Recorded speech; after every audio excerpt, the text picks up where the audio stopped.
25 поколения българи. Името на Ботев озарява душата на българина във всички времена. Вселява българско самочувствие и свят съизмерима със световните образци на висока поезия и философски размисъл. В деня 2 юни всеки българин свежда ниско глава пред чутовния подвиг, пред великата саможертва на войводата и поета Христо Ботев. Мълви като молитви неговите винаги възпламеняващи стихове, с които е закърмен от детство. В очакване на тези минути, сега по тялото на България преминава дълга и огнена тръпка. Тръпка на болка и тръпка на гордост. Онази тръпка, която събира върху сърцата миналото, настоящето и бъдещето, за да ни превърне в едно единно цяло. Тази тръпка особено силно се усеща тук, в нашето родно село Ботево, чийто патрон е легендарният поет. Тук Ботево, дето българска майка юнашка е раждала, ражда и сега смели и талантливи чада. Някога в изблик на опиянение от подвига, който му е предстоял да извърши сражение с петвековния поробител, Христо Ботев е написал трогателните стихове. Дружина тръгва отива, пътят е страшен, но славен. Аз може млад да загина, но стига ми тая награда, да каже някога народа. Умря сиромаха за правда и за свобода. Вече 119 години ние повтаряме наизуст не само тези стихови и всяка негова дума, но и целият му живот, който отдавна се е превърнал за нас в символ на всеотдайност и саможертва пред народ и отечество. И понеже това беше геният Ботев, а не някой друг, то написаното с перо той тръгна да осъществява с сабя. И Врачанският Балкан стана неговата Голгота. Ботев умря като мъченик, свободен преди освобождението, и вгради великата си сянка в темелите на идещата вече наша свобода. Не на всеки, обаче през робските столетия бе съдено и дадено да умре като герой, пряко противоборство с душманите, а хилядократно повече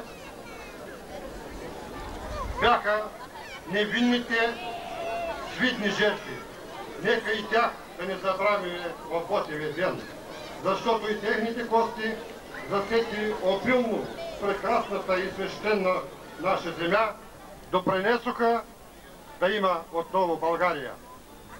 Братя и сестри, дълг е за нас, като истински българи, да сторим потребното, защото Ботев и другите безсмъртни герои, като ни гледат отгоре, да не ни намерят недостойни за тяхното вграждане темелите на нашата свобода. Защото те умряха за да живеем човешки, да бъдем свободни с пълна свобода в земята ни, а не да се оставяме на разни каубои и прочие отрепки, да ни третират в най-добрия случай, като да сме сиромах Лазар. Затова, българи, синове и дъщери на юнашко племе, нека не допуснем в наши дни да заробят с глад и беззаконие свободата ни и нека гордост сторим платената, изкупена с много сълзи и кръв, наша свята българска свобода, но толкова крепка и непоклатима, защото никакви сили, адови и никакви там гори огънчета да не смогнат да и наделеят до века. В стихотворението си "Моята молитва", което много пъти е било посочено като единствено от този род в световната поезия, Христо Ботев казва: "О, ти Боже, прави Боже, подкрепи и мен ръката, да кога възстане робът в редовете на борбата, да се найда и аз гробът." Нещо от тази молитва не се сбъдна. Христо Ботев не найде своя гроб. Както гласят някои сведения, убийците отрязали главата на поета, набучили я на върлина и тръгнали да я разнасят по селата за страх и ужас на населението. А тялото насекли на парчета и го разхвърлили по старопланинските ридове за храна на лешояди и зверове.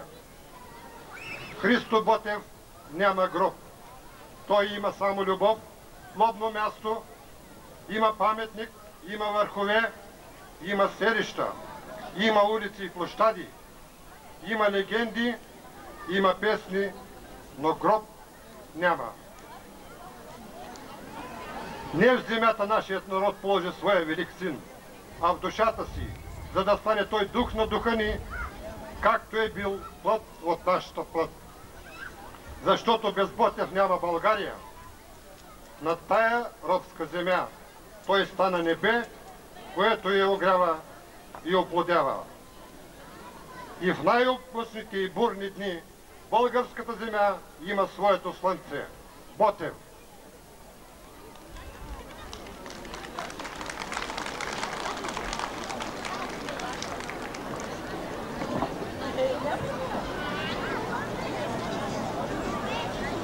Атанас Димитров Атанасов, Димитър Илиев Атанасов, Гиньо Иванов Илиев, Николай Димов Станков, Руси Вълчев Тодоров, Георги Митев Златев.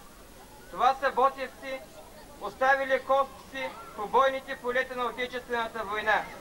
С тяхна памет и памет на Христо Ботев и всички загинали за свободата на България да покажем нашата признателност с падане на колене и едноминутно мълчание.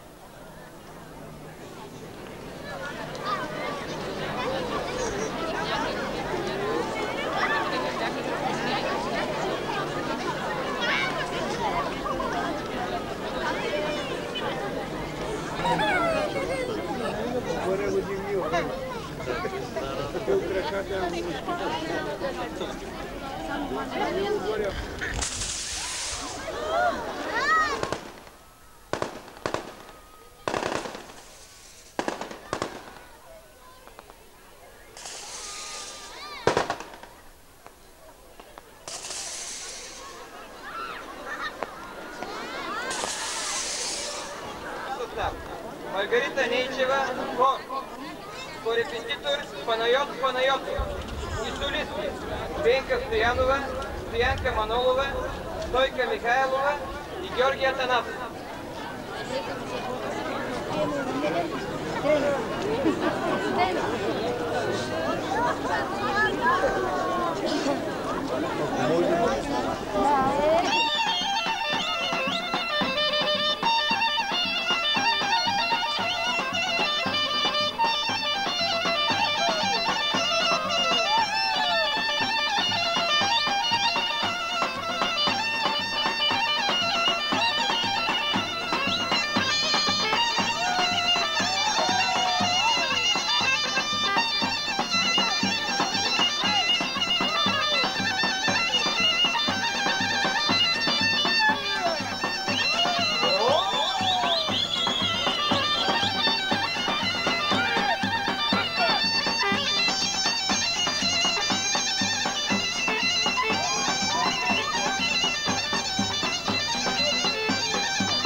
Jolata, Jola, Sesada,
Ja daj mi ljube, podaj mi meni, ja daj mi ljube, podaj mi.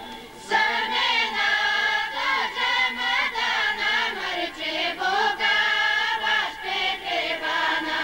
Semena dađeme da namrči Boga, baš Petrivana.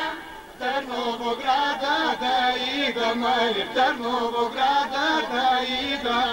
Od pazar stoke drzima, mari od pazar za Đukjanite. Od pazar stoke drzima, mari od pazar za Đukjanite. Meni se Todor ponapti, mari, i mi se hvalba pohvali. Če ima vuče kubavo, mari če ima konče hranjeno. Če ima vuče kubavo, mari če ima konče hranjeno. Konče mu struva hiljada, mari, konče mu struva hiljada. Buđemo struba dva grada, mari dva grada, grad do Trnovo.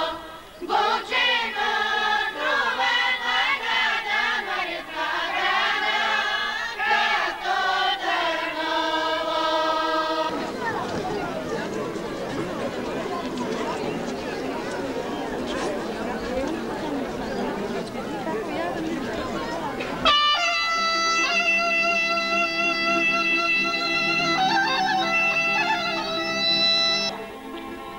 Yorgele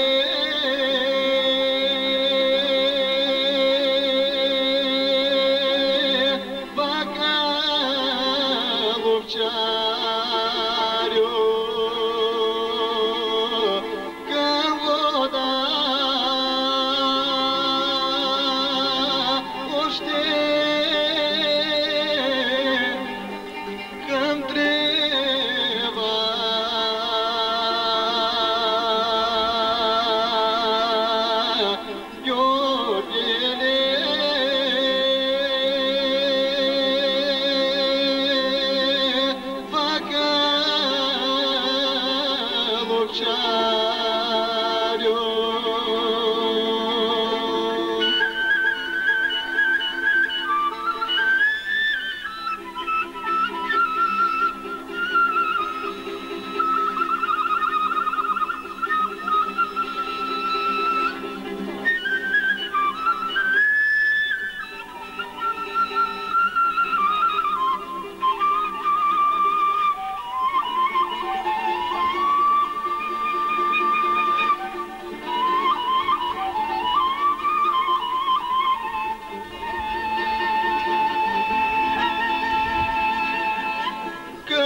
Că-i govori Bre zapravili A bre Stojane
Trepere da sai de, tenki di malka moment.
da